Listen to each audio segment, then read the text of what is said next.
Irmãos, graça e paz. Bom retornarmos os nossos trabalhos semanais também de forma presencial. Hoje, infelizmente, com um problema aí na transmissão e os irmãos em casa não estão nos acompanhando hoje. Então é só a gente aqui, a despeito de gravar aí, né, Isaac? Está gravando para depois liberar e disponibilizar a gravação do nosso momento aqui de estudo para que os irmãos possam posteriormente acompanhar. Irmãos, vamos então reabrir as nossas Bíblias no texto que a gente iniciou a nossa temática sobre discipulado, não é? Eu lancei aqui a seguinte questão a título de introdução.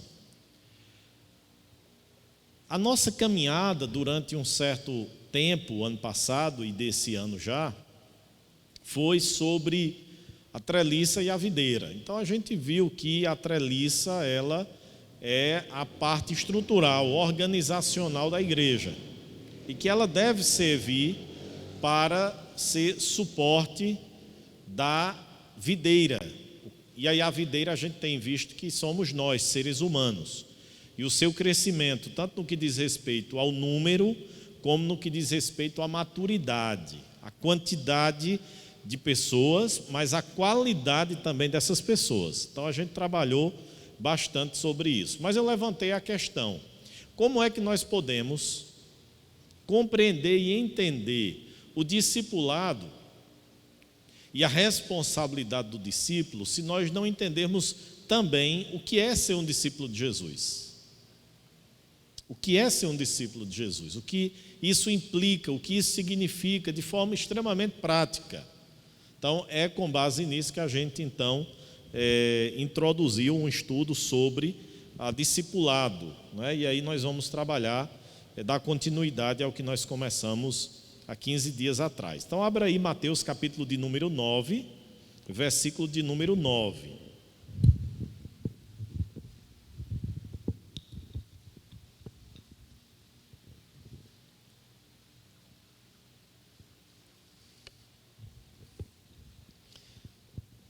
Mateus capítulo 9, versículo de número 9. Vamos ler, irmãos? Partindo Jesus dali, viu um homem chamado Mateus, sentado na coletoria, e disse-lhe: segue-me. Ele se levantou e o seguiu. Amém. Então, irmãos, esse foi o primeiro texto que a gente leu na introdução no início do nosso estudo sobre discipulado. Jesus chega perante Mateus e o convoca e o chama para que ele naturalmente o siga, o acompanhe. E ele imediatamente assim o fez. Agora passe aí um pouquinho as páginas da sua Bíblia e chegue lá em Lucas, que foi outro texto também paralelo que a gente leu. Lucas capítulo de número 14, do versículo de número 25 ao versículo de número 33. Fique com esse texto aberto aí da Bíblia, tá certo? A gente vai recorrendo a ele à medida que nós formos caminhando aqui no nosso estudo. Então, irmãos, eu mencionei naquela oportunidade que ser cristão é ser um discípulo de Cristo. São termos intrinsecamente ligados, conectados. Não tem como a gente dizer que é um cristão e ao mesmo tempo não ser um discípulo de Jesus. E ser um discípulo de Jesus significa ser um cristão. Então, esses dois termos que a gente refletiu e pensou um pouquinho naquela oportunidade. E quando a gente fala sobre discipulado, e aqui é onde eu quero reprisar aquilo que a gente introduziu, quando a gente fala em discipulado, a gente fala em duas coisas. A gente fala em imitação de Cristo e a gente fala em ajuda a outras pessoas também imitarem a Cristo.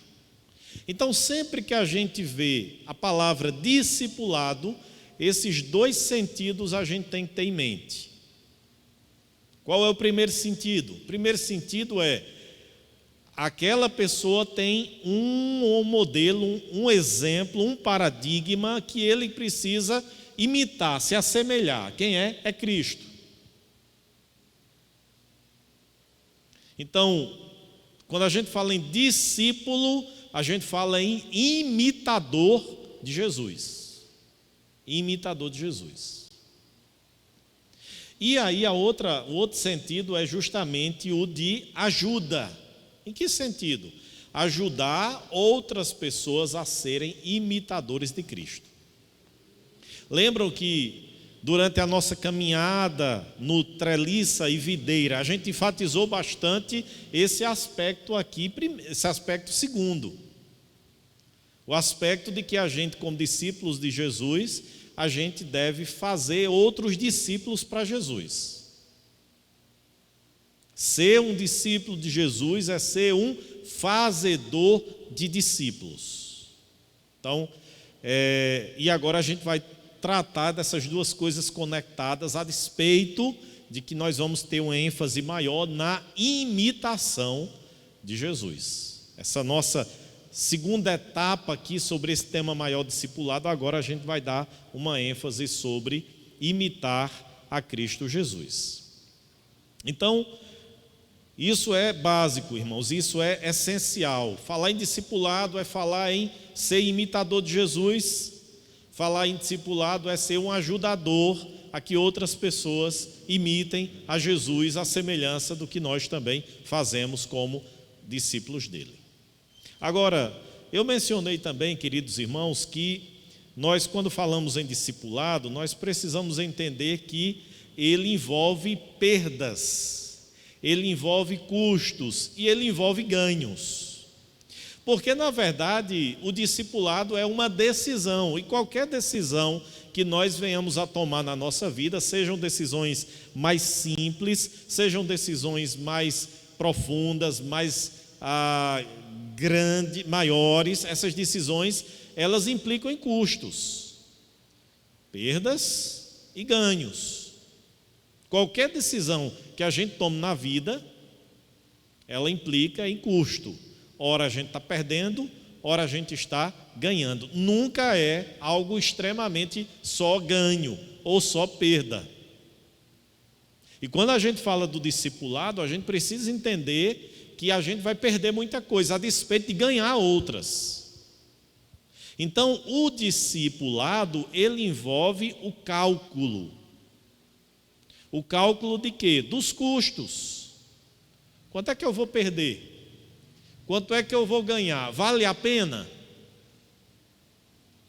Hoje há uma expressão muito utilizada dentro não apenas do ramo empresarial, mas da nossa vida mesmo. Quando a gente vai adquirir algum produto e a gente vai ouvir alguma avaliação, as pessoas sempre colocam lá assim, custo-benefício.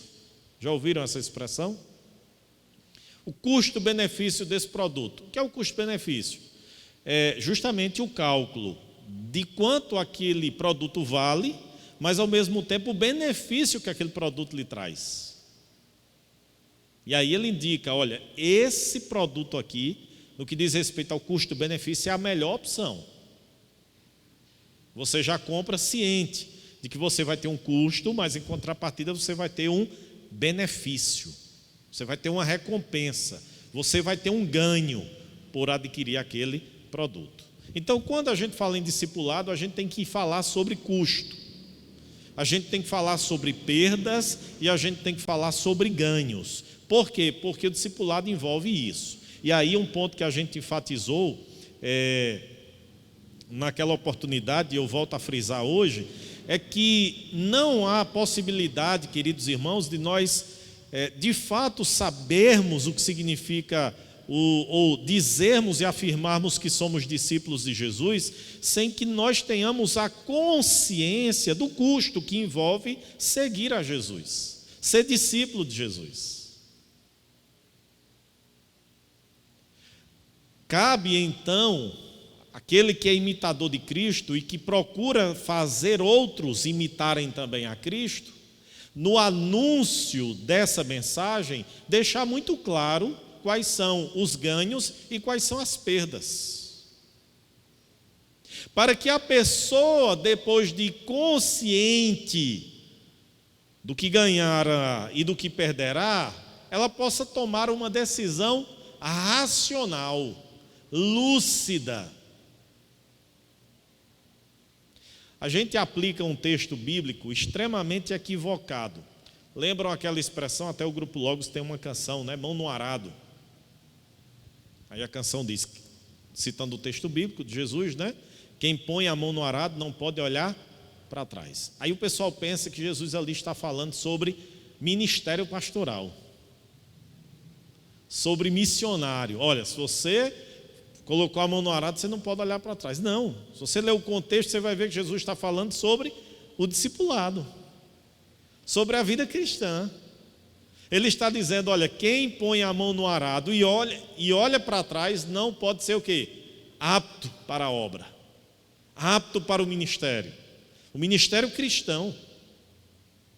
O que Jesus estava dizendo é, não declare que você crê em mim, sem que antes você reflita sobre o que você vai perder e o que você vai ganhar,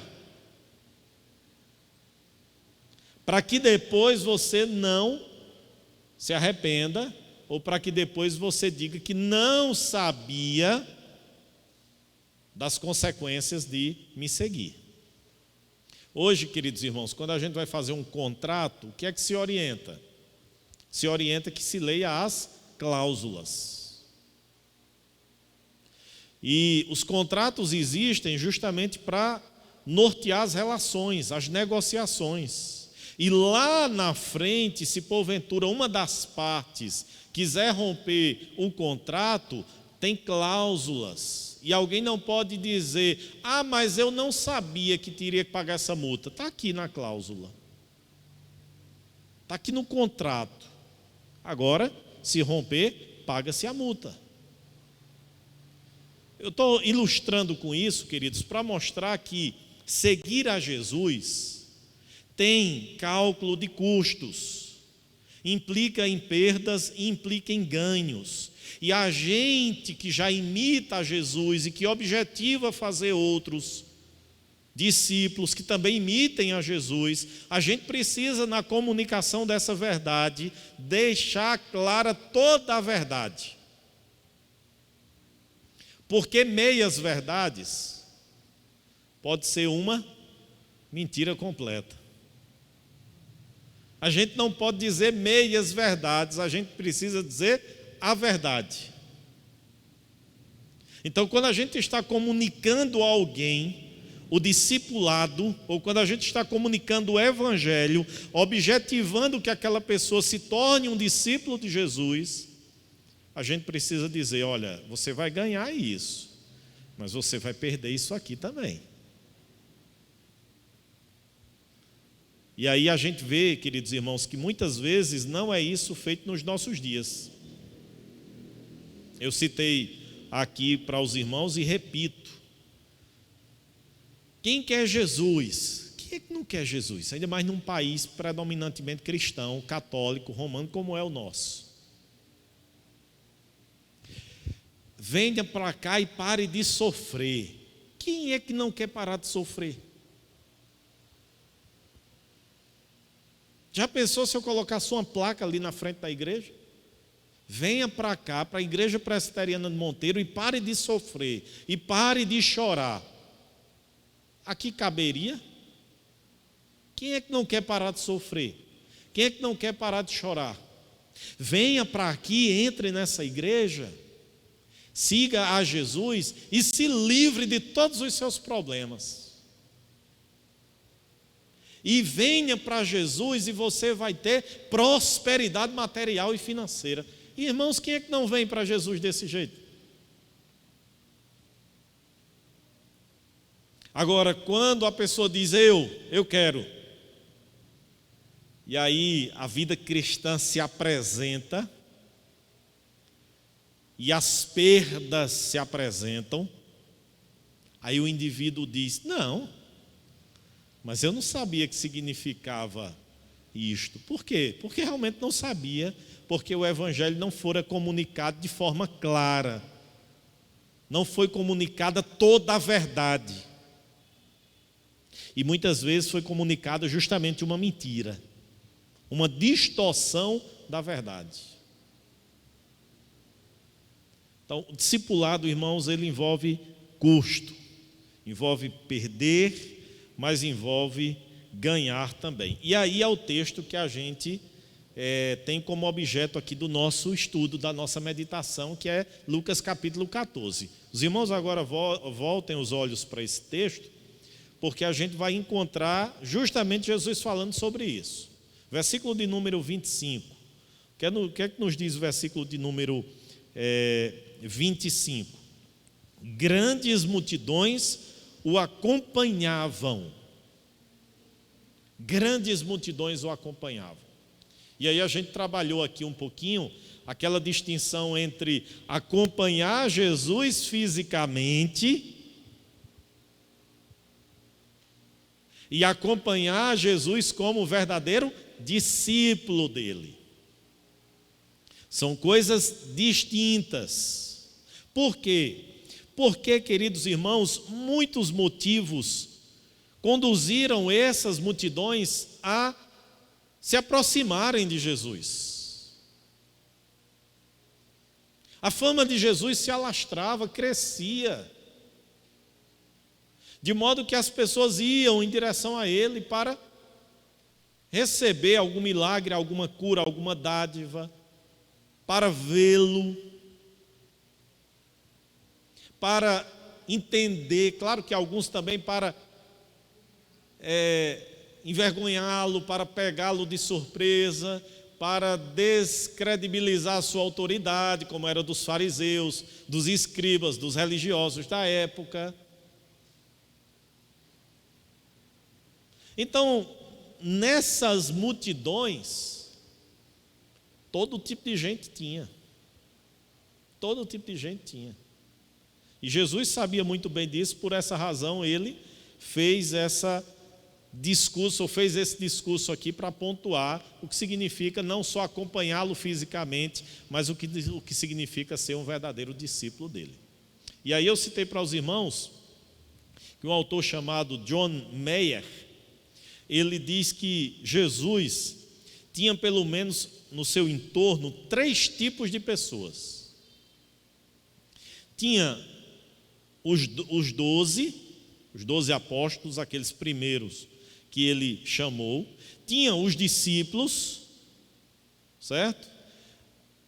Aqueles que a gente meditou domingo de manhã, os 2 discípulos no caminho de Emaús, não faziam parte, não integravam os 12 ou os 11 naquele momento, mas eram discípulos de Jesus também. E tinha naturalmente as multidões. Tinham pessoas ali que estavam acompanhando Jesus, estavam seguindo os passos físicos de Jesus, mas não tinham entendido o custo de ser um discípulo dele. E por que não tinha entendido? Justamente, queridos irmãos, pela sequência do texto, que é o que eu quero chamar a atenção dos irmãos. Porque aqui Jesus exige 3 coisas dos seus discípulos. Primeiro, Jesus vai falar sobre o custo do amor. Versículo de número 26, o que é que diz? Vamos ler? Se alguém vem a mim e não aborrece a seu pai, e mãe, e mulher, e filhos, e irmãos, e irmãs, e ainda a sua própria vida, não pode ser meu discípulo. Eu disse aqui para os irmãos que a melhor tradução para esse texto seria: se alguém vem a mim e não ama menos a sua mãe, ao seu pai, à sua esposa, ao seu marido, aos seus filhos e à sua própria vida, quem não ama menos do que a mim, esses que eu citei, não pode ser meu discípulo. Jesus aqui, queridos irmãos, estava falando da primeira demanda do discipulado. E essa primeira demanda é o amor. E não é um amor geral, mas um amor específico. É um amor específico. Em geral, os filósofos concordam que o que determina o tipo de amor que vivenciamos é o objeto que nós amamos. O que determina o tipo de amor que nós sentimos é o objeto que nós amamos. Por exemplo, quando eu digo assim, eu amo um time de futebol, eu sou torcedor de time X e eu amo aquele X, aquele time X. Eu jamais poderia amá-lo da mesma forma como eu amo a minha esposa, ou o meu marido, ou os meus filhos, ou um animalzinho de estimação e assim por diante. Para objetos distintos, existem amores distintos.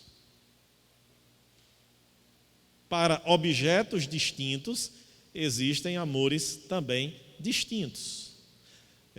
A gente está inserido numa sociedade, num tempo, em que justamente há essa inversão. Você vê que hoje há pessoas que amam mais um animal de estimação do que o próprio ser humano, do que um próprio integrante ali da família. Há pessoas que amam mais as coisas do que as próprias pessoas, e a gente vê sempre essa recomendação: ame as pessoas e use as coisas, e não o contrário, ame as coisas e use as pessoas. Cada objeto distinto, cada amor distinto.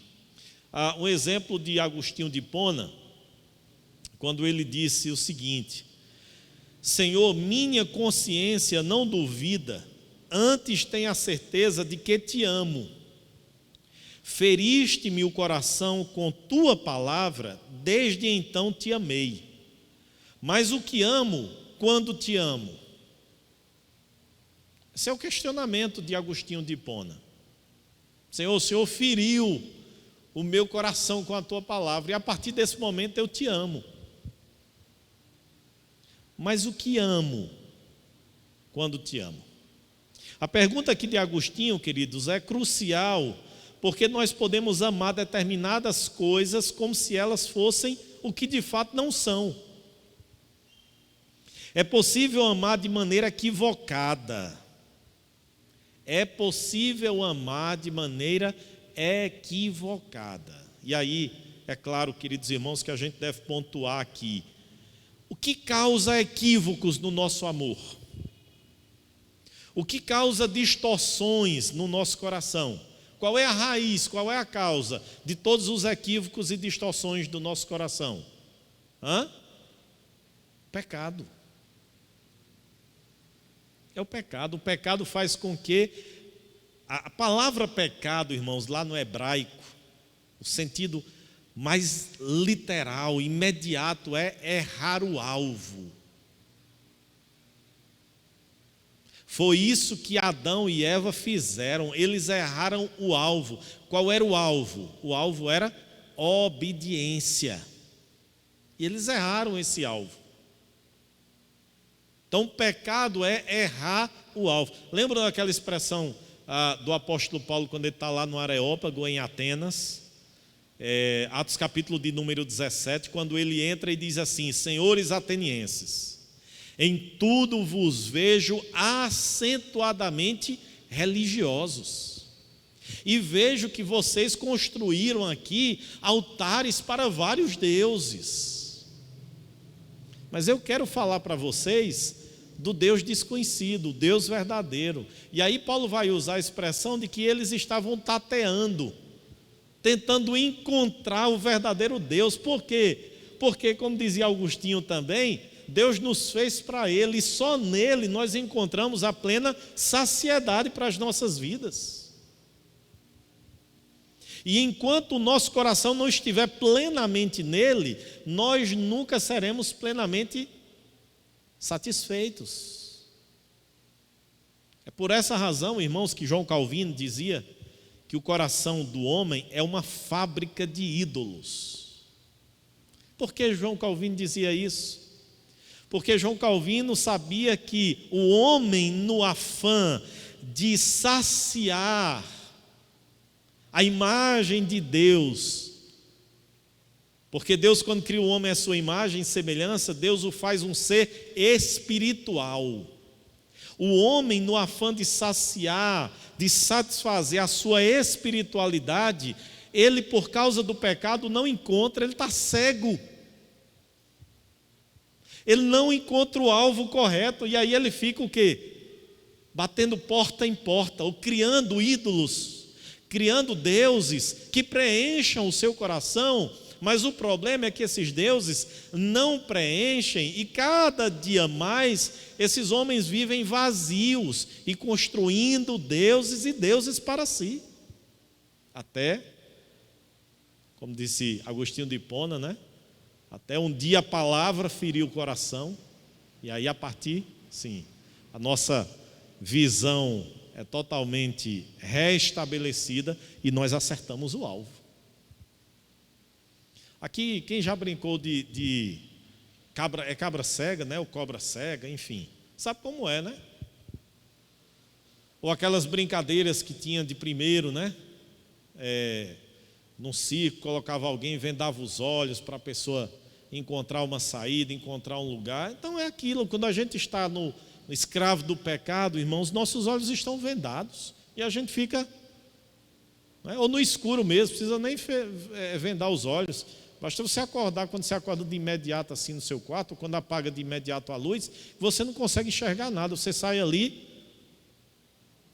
tateando, tentando encontrar. E aí o homem constrói deuses, os quais ele começa a amá-los.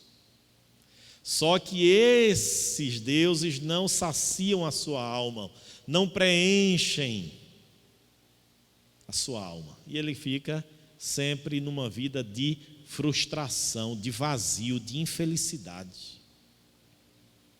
Então, irmãos, nós podemos amar, e nós podemos amar de forma equivocada. Isso se dá por causa do pecado. Isso se dá por causa do pecado. O pecado faz com que o nosso amor seja devotado a quem não deve ser devotado. O que nós devemos entender, queridos irmãos, é que as pessoas podem amar a Deus como se Ele fosse de barro ou de metal, ou como mais uma pessoa importante que disputa a nossa atenção em relação às outras. As pessoas podem amar a Deus dessa forma. Quando isso acontece, de alguém amar a Deus como se Ele fosse meramente mais uma coisa entre outras, ou mais uma pessoa entre outras, Deus não está sendo priorizado. E esse, irmãos, é o objeto aqui, ou é o objetivo de Jesus nesse versículo de número 26. Eu não sou um entre outros. Eu não estou aqui disputando, numa competição, numa rivalidade, para ver quem é mais amado. Não estou aqui nessa situação. Ele está numa situação de prioridade, de mais importante, de mais necessário, de mais essencial. O discipulado, queridos, exige, preste bem atenção nisso, o discipulado exige que amemos a Jesus como Deus e não apenas como uma pessoa qualquer. Por isso que Jesus diz aqui: meu discípulo tem que amar a mim acima de todas as pessoas. Eu não sou mais um entre todos, ou entre muitos. Eu sou.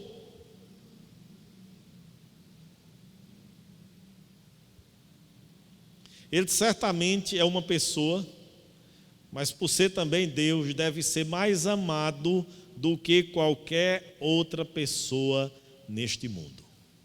Aqui, irmãos, é o foco desse versículo de número 26 de Lucas capítulo 14. Se alguém quer ser meu discípulo, ele honrará mãe e pai. Ele cuidará das heranças que eu vou dar os filhos. Mas eu serei a pessoa mais importante na vida dele. Esse é o objetivo aqui de Jesus com essa palavra, queridos. Jesus quer ser amado acima de tudo. E ele não admite rival. Ele não admite rival. Por isso que Jesus deixa muito claro, e Deus no Antigo Testamento foi revelando isso e deixando de forma muito clara: a minha glória eu não a divido com ninguém. A minha glória eu não partilho com ninguém, no sentido de dividir. E aí não é uma ideia de um ser extremamente egocêntrico, egoísta, vaidoso, orgulhoso, não. É porque ele é o rei da glória. E aí eu me lembro da expressão do Salmo 115, quando o salmista diz assim: não a nós, Senhor, não a nós, mas ao teu nome da glória. E aí o salmista faz uma descrição: os ídolos deles não passam de ilusões, porque tem boca, mas não falam, tem ouvidos, mas não ouvem, tem nariz, mas não cheira, tem mãos, mas não apalpam, tem olhos, mas não veem, são nulos. Ou seja, Deus não divide a sua glória com ninguém. Por quê? Porque não há outro Deus além dele. E é por isso que ele não divide, ele não partilha a sua glória com ninguém, é exclusiva, é dele. Deus não admite rival. Ele quer ser amado, queridos, acima de tudo, acima de tudo. E nosso pecado é não reconhecer sua primazia e suas implicações para a nossa vida. Esse é o nosso pecado. Nosso pecado é porque nós não reconhecemos a primazia. E aqui, irmãos, eu preciso ir pontuando isso de forma muito clara e muito prática para as nossas vidas. Quando a gente pensa em prioridade de Jesus, quando a gente pensa nesse custo do amor, a gente pensa muitas vezes que isso está associado à nossa vida religiosa. E não é, irmãos. E não é. A nossa vida religiosa, ela faz parte da vida cristã, mas ela não é a vida cristã. Deixa eu ir explicando isso melhor para ficar mais claro. Vir à igreja semanalmente, participar das atividades, exercer até uma função na igreja, contribuir financeiramente com a igreja, trazer os filhos à igreja para os cultos, andar com a Bíblia na mão, participar de uma manhã de oração em jejum, participar de uma vigília, participar de um culto ao ar livre, tudo isso faz parte da vida religiosa. Faz parte, mas não é a vida cristã. Por quê? Porque a vida cristã é esse momento de vida congregacional, vinculado a uma igreja, participando das suas atividades. Diga-se de passagem, né, irmão? Só abrindo aqui um parêntese, amanhã nós estaremos contemplando uma situação extremamente difícil no nosso país, não é? Onde o plenário do Supremo Tribunal Federal vai julgar a questão relativa ao funcionamento presencial das igrejas. E é interessante que a grande mídia pega, porque a decisão do ministro Nunes no sábado diz assim: cultos, missas e cerimônias religiosas.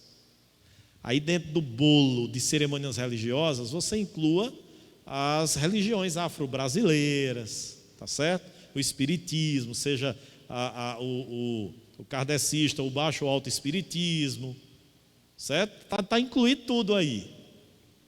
Mas aí a grande mídia pinça lá e diz assim: cultos evangélicos. Hoje mesmo, ontem eu assisti um pouco, hoje eu assisti jornal. Amanhã o plenário vai discutir sobre cultos evangélicos, né? Naturalmente há um viés político para vincular a classe evangélica ao governo federal, enfim, toda essa situação que a gente vê aí por trás desse problema. Mas sabe qual é o grande problema, irmãos? É que quem vai julgar amanhã sobre a essencialidade do culto é quem não entende.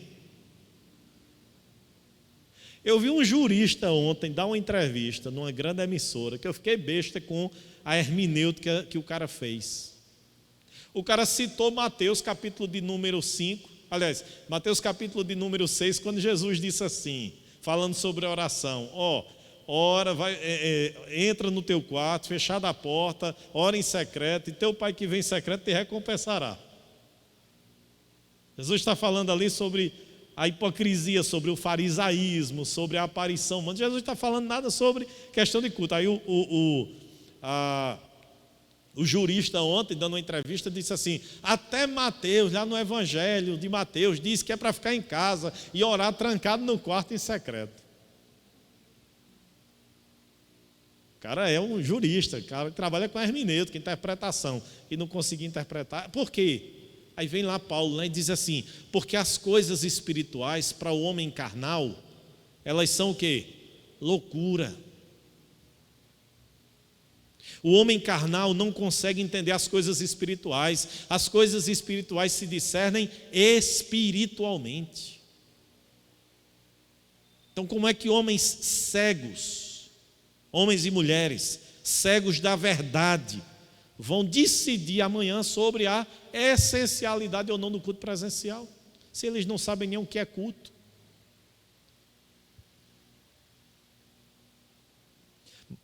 Só abrir um parêntese aí e voltar aqui. A nossa vida congregacional faz parte da vida cristã, mas não é a vida cristã. Por quê? Porque quando termina aqui a nossa reunião, a gente é cristão aonde? A nossa vida continua lá no trabalho, na universidade, na escola, na família.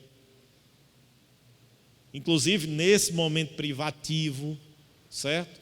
Da nossa leitura da Bíblia, da nossa oração. Então, prioridade, e aí não é só os aspectos da vida devocional, são as implicações dela. Porque, irmãos, vejam bem, vamos tentar aqui construir uma rotina. Eu me acordo, aí vou ler a Bíblia, oro, daí eu vou para o meu trabalho. Hoje é terça, culto de doutrina, eu me organizei, cheguei, vou para o culto, voltei. Recebi meu salário, peguei, transferi lá para o Pix da igreja, ou dei lá no gasofilaço fisicamente, tal, dizimei. Então a gente faz uma análise: rapaz, minha vida piedosa está boa, minha vida cristã está boa. Eu estou lendo a Bíblia todo dia, eu estou orando, eu estou indo à igreja, eu estou contribuindo e eu estou fazendo as coisas do ponto de vista da religião corretas. A pergunta é: isso é uma vida cristã autêntica? Significa só isso, irmãos, a vida cristã? Não. Significa que eu vou ler a Bíblia ali de manhã, mas quando eu entrar no meu trabalho, ou na universidade, ou na escola, aí minhas negociações vão ser pautadas pelo que eu li de manhã. Não, mas aqui é mais rentável desse jeito. Não, mas a Bíblia diz que o certo é assim. Eu estou lá na universidade, estou lá na escola, diante de uma situação, não, mas se eu fizer dessa forma, não vou ter tanto, a minha nota não vai ser tão boa, não vai ser tão vantajosa, então eu vou por aqui. Não, é melhor reprovar a disciplina, é melhor pagar de novo, mas cumprir o que está estabelecido na palavra do Senhor. Então, a vida cristã não é apenas, digamos assim, rotinas meramente feitas. A vida cristã quando a gente fala aqui sobre esse termo, priorizar. Priorizar significa sim, a gente ter vida congregacional, sim. Priorizar significa a gente preferir estar com os irmãos congregando do que outras atividades, sim. Mas priorizar significa que nos meus negócios, na minha família, nos meus amigos, nos meus estudos, eu vou viver aquilo que a palavra de Deus diz que eu devo viver. Isso é priorizar. Isso é priorizar. É quando nós entendemos que toda a nossa vida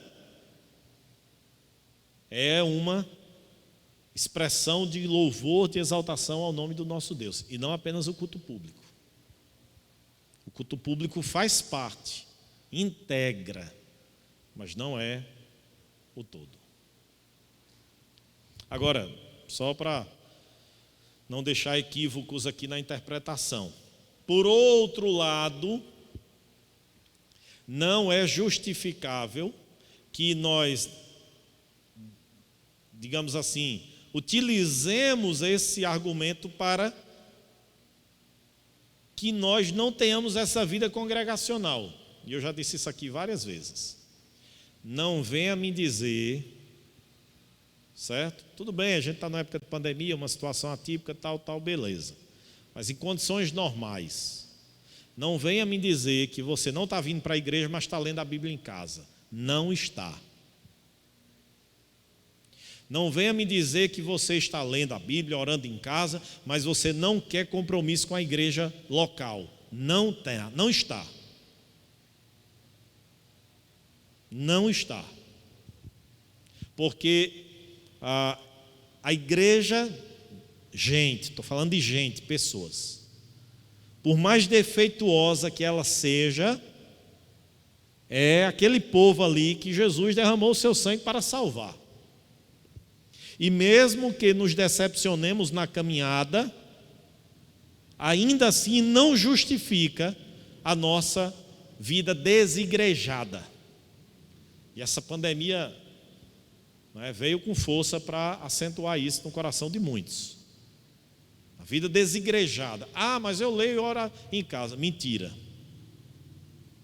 Quem ora e lê em casa a Bíblia, vem para a igreja.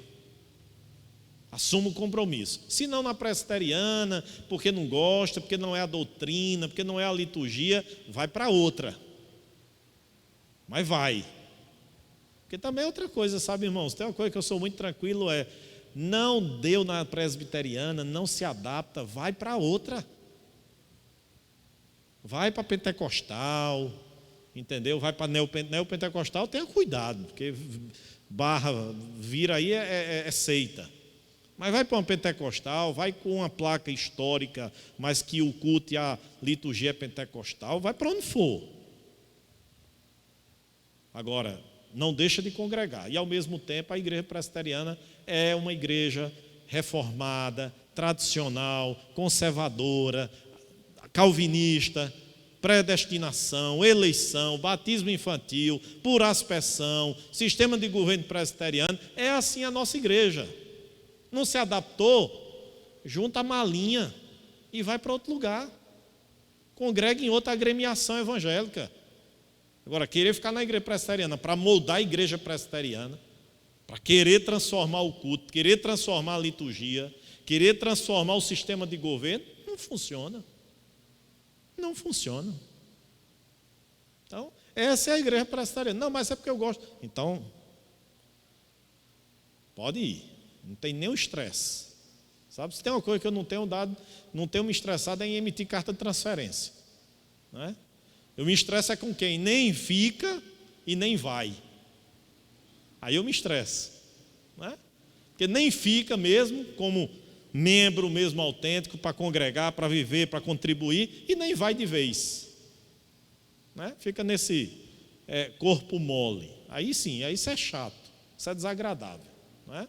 Mas, irmãos, não tem como. Tem que ter uma igreja, tem que ter um lugar para a gente congregar, tem que ter um lugar para a gente servir, tem que ter um lugar para a gente estar ali participando, tem que ter um lugar para a gente usar os nossos dons, tem que ter um lugar para a gente fazer raiva, mas para os outros fazerem raiva a gente também. Tem que ter. Porque nós somos seres sociais. Deus nos criou para vivermos em sociedade. Esse foi um grande equívoco no período medieval, onde alguns monges católicos pensavam que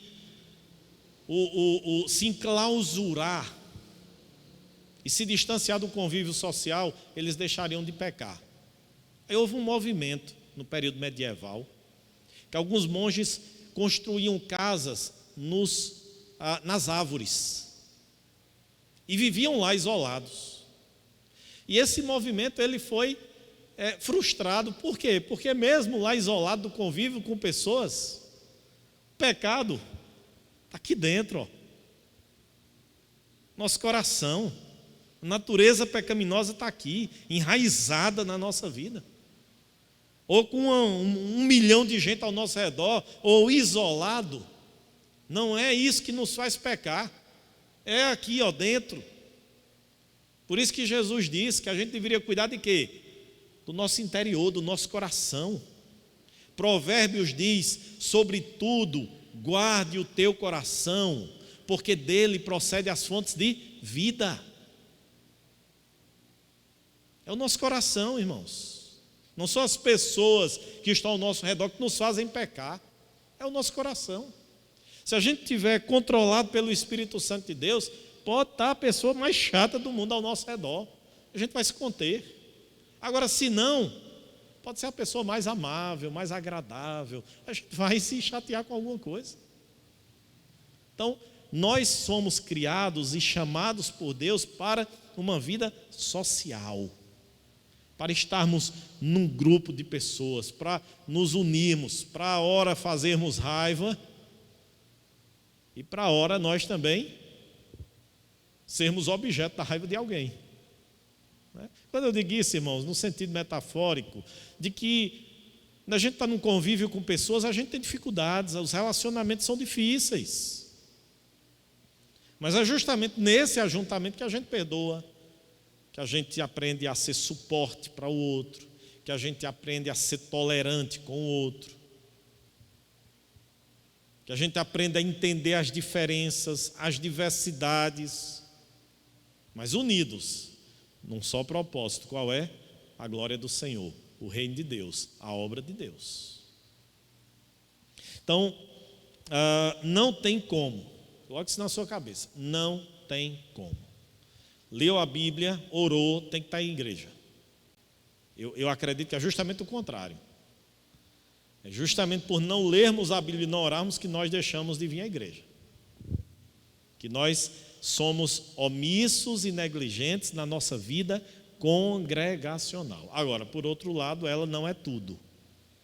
Ela faz parte, porque nós precisamos cultivá-la também em nosso dia a dia, em nossa casa. Quando amamos nossa família mais do que a Deus, preste bem atenção nisso. Nossa família não é amada como deveria ser.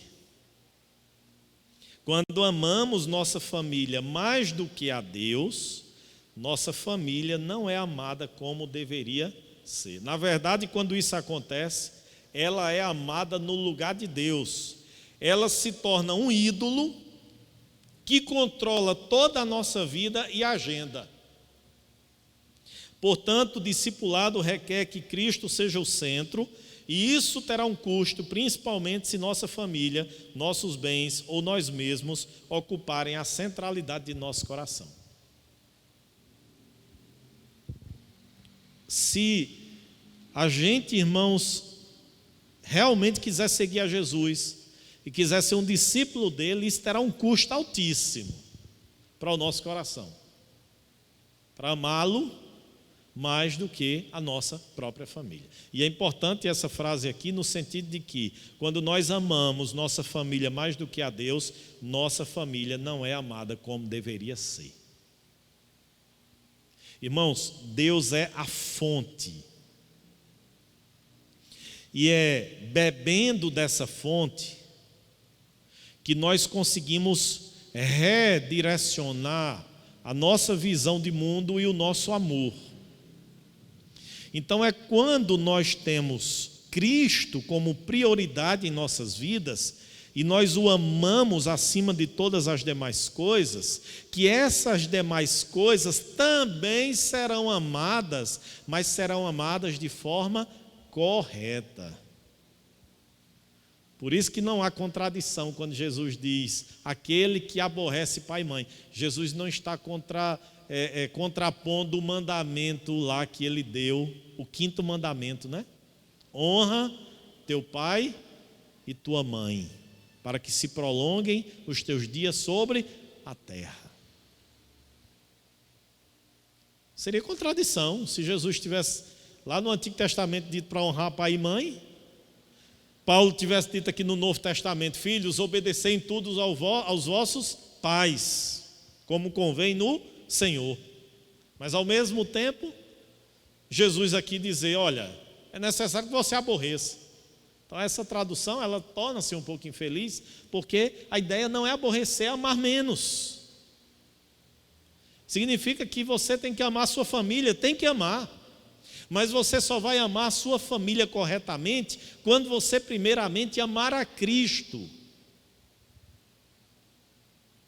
Você vai ter uma visão zelosa, cuidadosa das coisas que Deus lhe deu, seus filhos, seus bens, claro que vai ter. Mas se você amar a Deus acima de todas as coisas, esse amor será correto, equilibrado. Agora, se não, queridos, o que é que vai acontecer? A gente vai se equivocar. A gente vai se equivocar. E o nosso amor será o quê? Totalmente equivocado em relação às prioridades da nossa vida. Então, se nós construirmos uma sequência das nossas prioridades, sempre deveriam ser Deus, família, trabalho, amigos, certo? Lazer, Deus primeiramente, e aí de Deus ele vai direcionando o nosso amor para que a gente ame a nossa família corretamente, para que a gente ame o nosso trabalho corretamente, para que a gente ame os nossos estudos corretamente, para que a gente ame os nossos amigos corretamente, para que a gente tenha os momentos de lazer, de diversão corretamente. Agora, se Cristo não for a prioridade, aí o nosso amor será totalmente equivocado em relação a essas outras coisas. E aí eu sempre friso isso: lícitas, dignas, bênçãos de Deus. E aí a gente pode até pensar num tema, não é? Quando as bênçãos de Deus podem se tornar maldição na nossa vida. Quando as bênçãos de Deus podem se tornar pecado em nossa vida. Quando é? Quando nós amamos mais o cônjuge do que a Deus. Quando amamos mais os filhos do que a Deus. Quando amamos mais as nossas riquezas e prosperidades do que a Deus. Quando amamos mais o nosso currículo, a nossa vida profissional do que a Deus. Quando amamos mais os nossos estudos do que a Deus. Quando isso acontece, aí aquilo que é bênção pode se tornar numa maldição, num pecado. Porque, irmãos, vamos pensar um pouquinho sobre isso. Tiago diz que toda boa dádiva vem de Deus. Eu pergunto, tudo que você tem materialmente veio de quem? Eu não estou falando se você tem muito ou pouco. O que você tem veio de quem? Veio de Deus. Então, se veio de Deus, é o quê? É bênção. Porque o diabo não dá nada bom a ninguém. O diabo não dá nada que preste a ninguém. Tudo que vem de bom vem de Deus. Certo? Então, a gente pode pegar essas coisas boas que Deus nos deu e transformá-las em pecado para a nossa vida. Se nós amarmos mais essas coisas do que o próprio Deus. Do que o próprio Deus. Então, queridos irmãos, que nós reflitamos, a gente vai dar continuidade na próxima semana no versículo 27, falando sobre o custo do sofrimento. Tome sua cruz e siga-me. A gente vai falar sobre o custo do sofrimento, mas basta hoje que a gente reflita sobre o custo do amor. Amar a Deus sobre todas as coisas. Ele precisa ser o centro e a prioridade das nossas vidas. Amém? Vamos ficar em pé, vamos orar para a gente finalizar o nosso momento de estudo bíblico nessa noite. Deus amado, nós te louvamos, te agradecemos, Senhor, porque o Senhor nos ama incondicionalmente. E mesmo quando o nosso amor por Ti, ele não se equipara àquilo que o Senhor requer, ainda assim o Senhor não nos deixa de amar. Bendito seja o Teu nome por isso. Mas ao mesmo tempo, ó Deus, não nos deixa conformados, não nos deixa acomodados com a mediocridade do nosso amor. Que a Tua palavra, Senhor, provoque transformação e mudança, de modo que amemos ao Senhor como o Senhor de fato deve ser amado. Não como um rival entre outros, mas como o único Deus, digno de ser adorado, digno de ser exaltado, digno de ser amado com toda a intensidade do nosso ser. Deus tem misericórdia das nossas vidas e nos desperta, Senhor, nos inflama, para que a gente não seja meramente um religioso, para que a gente não cumpra meros protocolos religiosos, mas para que na observação das práticas devocionais nós tenhamos prazer nelas, nós tenhamos deleite em orar, em ler a Tua palavra, em partilhar o Teu evangelho para outras pessoas, em acudir aqueles que estão em sofrimento, em dores, em dificuldades. Deus, nos ajuda, Senhor, a sermos úteis e abençoadores na vida daquelas pessoas que nos cercam. E nos ajuda, Pai, a que de fato a prioridade da nossa vida seja o Senhor. E aí, com o Senhor no centro do nosso coração, nós podemos colocar a casa do nosso coração em ordem. Nós podemos colocar cada um no seu devido lugar, porque o Senhor está no trono, o Senhor está no centro, o Senhor está na primazia, na prioridade da nossa vida. Por isso nos ajuda, Senhor, e nos abençoa, para que amemos a Ti acima de todas as coisas. E nos ajuda, Senhor, a como fruto desse amor por Ti, amarmos corretamente as demais coisas que o Senhor nos dá para o nosso deleite, para a nossa bênção. E não a que essas coisas sejam pecaminosas para as nossas vidas. É isso, ó Pai, que nós te pedimos, em nome de Jesus. Amém, amém, amém.